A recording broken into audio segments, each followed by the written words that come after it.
You've told us that so many times. We are country of 3 million. Bigger than your country, to be fair. Much bigger than ours. Better football players. Yeah, you know.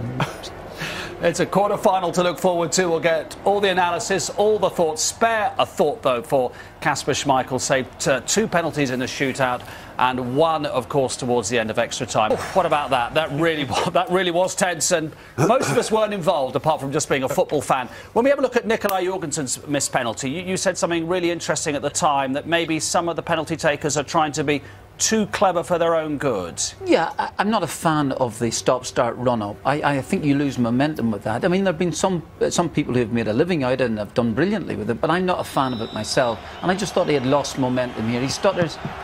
And Subasic has been magnificent in goal here tonight in terms of the penalties, and it just gives them that extra half second to, as it turns out, a wee bit of luck, of course, like everything else. I'm just not a real fan. And of course it puts them into a really difficult position, because 1 penalty, as Rakitic is going to take, will be sufficient. The fact is, if you I agree with you, Mark. If you do those stop-start, then you have to be that cool to wait for a keeper till the end. Yeah. You can't do stop-start and then shoot. You know what? You have to be that cool. Okay, I'm cooler than you. I'm going to wait for you. That's why I'm stopping. Yeah. Yes.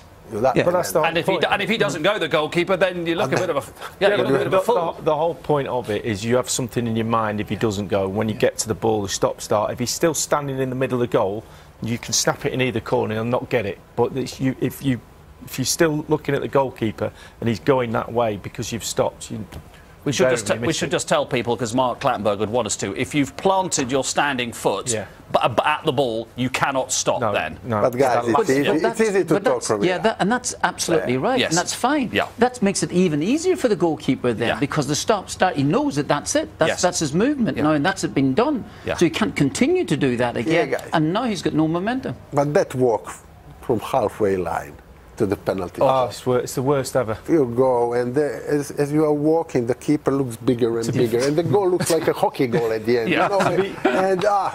And first you go, I'm going to wait for him, I'm going to watch him. Then, what if he doesn't move? Yeah. Yes. And then, oh my God, you know, I'm going to shoot in the corner. Well, you just consider what sort of walk that was for Modric, having missed the penalty in the first place. That's fantastic. He's put it in the net. It's a slightly better walk for Rakitic, but Modric's walk is...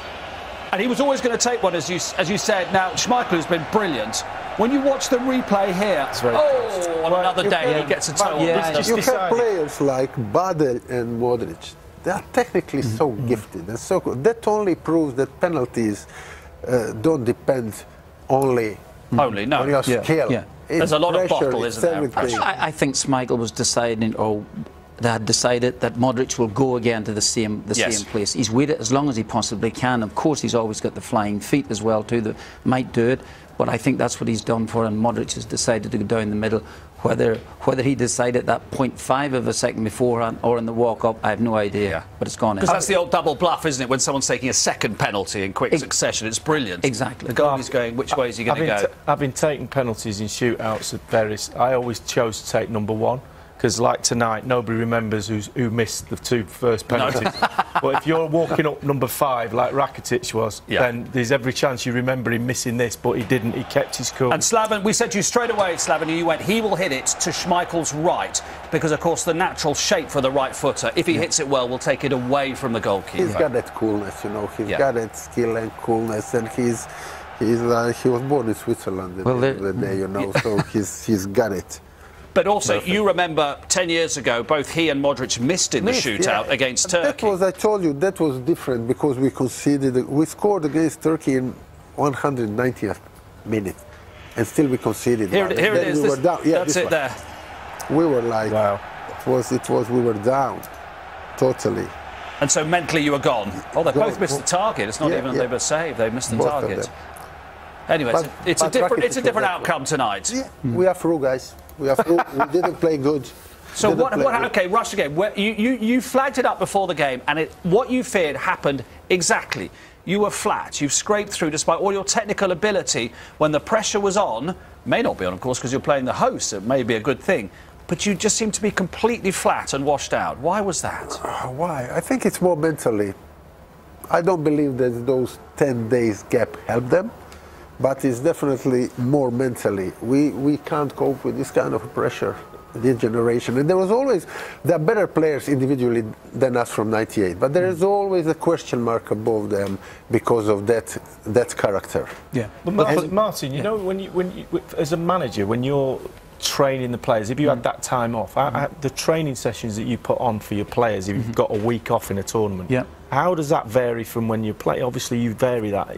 There's more physical stuff in that week, or? Well, funnily enough, 2 years ago, we in the Euros, we'd beaten Italy, we got through to the last 16, but we'd only 3 days, I think it was, to prepare for the game, where France had the week, had 7 days to prepare for the match. And I felt at the end of it all that really told on us in the last 20-odd minutes of the game. So my view is a wee bit different to Slavens at this minute, having 7, 8, 9 days off.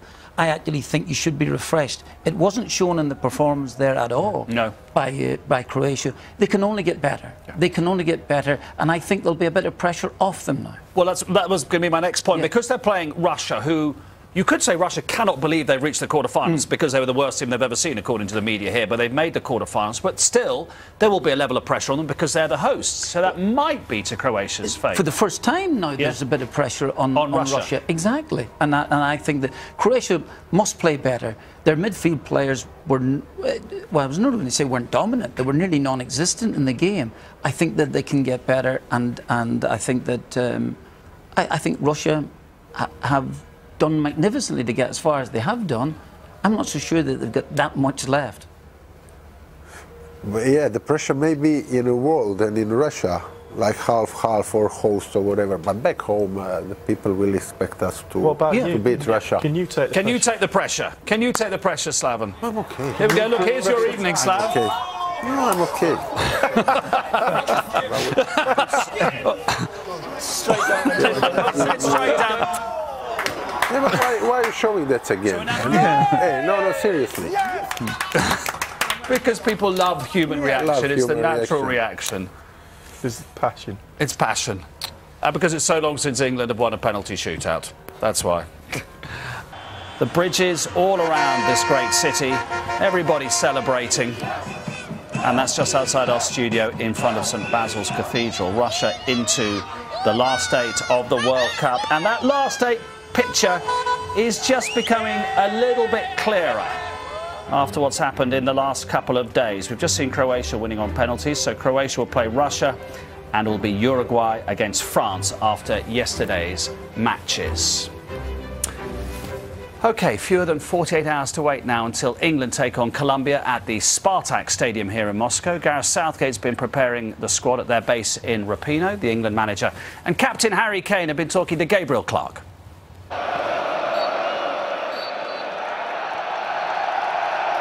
You were able to rest 8 players. Colombia didn't have that luxury. What can that count for?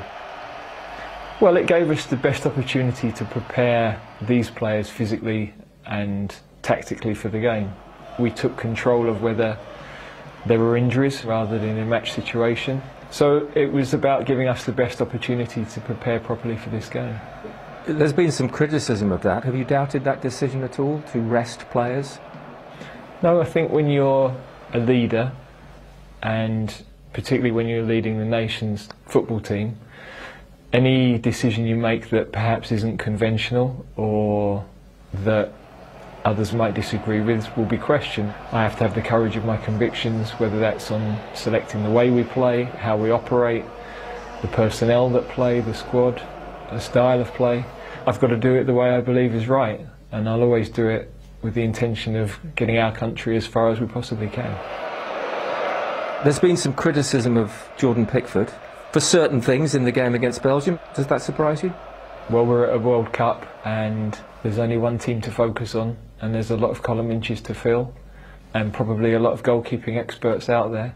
I think in every position, part of the gig of playing for England is that your performance will be analysed to the finest detail and the finest degree, and every action you take will be highlighted. And having analysed his performance, your conclusion? That he's our #1 and he plays against Colombia. What's the one lesson from Euro 2016 you had to put in place? I think for me is trying to stay away from the hype of it all. Obviously I was so excited about the Euros, whether that was being on Twitter all the time or being on kind of news apps or kind of just getting obviously excited, so you want to see what everyone's talking about. But I feel like it kind of had a negative effect because I was reading too much, I was thinking too much. I feel like I'm at my best when I'm just free in my mind and I'm just playing football. So this tournament I've kind of changed that. I've stayed off social media as much as possible and more kind of stay away from that and just focus on my game and myself. The better I'll be. You're now at the point where every time you leave the hotel, maybe you don't come back. But we're involved in the games we want to be involved in. We're in the games that matter. We're here at a stage of the competition where most of the big guns are still here. So for me, that's why I'm in football. I've got a bit big time. I'm not interested in being involved in games that don't matter quite as much as the ones that really do. We don't need to discuss if we're on the right side of the draw because England quite clearly are, and you can see the game live with us Tuesday from 6:15 here on ITV. Lee will be with us, Gary Neville and Ian Wright. Interesting what he was saying, Harry Kane, about keeping away from social media, Martin, news apps and all that. You probably, that's quite sensible. You don't need any of that at this stage. Yeah. Arguably ever, but particularly at this stage. That's true. And then there is the other possibility that 2 years on he's actually a better player. What else do you want me to say? No, do you know what I'm saying? He's actually a better player. He's been able to cope. He's actually improved immensely. He's a top-class player, world-class player. And I think, but I take his point. You know, he's had a. If you are inclined to be on social media to the extent that some players are, then maybe it can have an adverse effect. But overall, I think in 2 years he's improved immensely. 9-day rest for a lot of the England players, obviously mirroring what's happened with Croatia. We just don't know whether they're going to be fit, refreshed, raring to go, or they've lost a little bit of zip because of the break. Look, there ain't a formula. If there was a formula, then every manager would do the same. I'm only saying it's based on experience. Martin has different experience, okay, but I don't like, for me, 9 or 10 days, it's a bit too much. It's different when you're home. It's different when you have that routine, you're going out, you do some shopping, you go with the kids to school or whatever. You are in a camp and you are doing nothing, trainings. You get bored. You don't do hard trainings here, so 9 days or 10 days in between the games. I forgot how Harry Kane plays. You know, that game against Panama, for me, it was ages ago.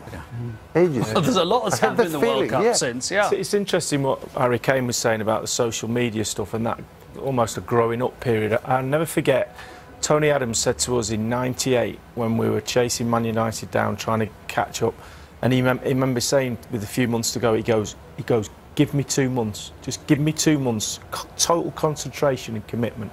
These lads playing in a World Cup have got 4 weeks where they totally dedicate themselves, and that's not on the phone, you know, interacting with fans and stuff. It's really concentrating, doing your job, giving it everything you've got. And I'll never forget him saying that, and I always remember it. And I wasn't lucky enough to go to the World Cup, but if I had done, I would have been the same. And I think that's a real growing up period for Harry Kane. And as you quite rightly said, it might be just because he's a miles better player than he was then, but pure dedication, we're seeing the benefit of. Because you look at the draw, we just showed a real draw. This is the chance of a lifetime for these England players, Martin. It will never, arguably, ever fall like this again when you see who they might play if they were to win the next match. I absolutely agree with you. I think that they must be thinking that themselves now. I don't think they've lost any momentum really by that loss. I think that they are fine. I agreed with the changes. I was surprised initially that he made so many changes, only because he suggested himself he wouldn't do. But I'm totally with that there. I'm disagreeing with Slaven in that sense. I'm disagreeing. Now, they can still get beaten by Colombia, but I think that will help them, considering the conditions, considering they might have had 1 or 2 niggles, and also an opportunity to see 1 or 2 players that might give him a headache come the next game. He'll probably revert back to the side that opened the tournament. But overall, I'm in agreement with that. I think it's going to be a semi-final against the Croatians. That's what I'm going for. That would be fantastic, wouldn't it? You're going to sleep well tonight, aren't you? Don't worry. Thank you very much indeed, everybody. Martin will be back after a good night's sleep. Slaven will as well, alongside Henrik Larsson in the studio tomorrow. Live coverage of Mexico against Brazil. The 2 sides going for a place in the quarter-final. 2:30 tomorrow afternoon with us here on ITV. And later that evening at 10:45, we'll bring you extended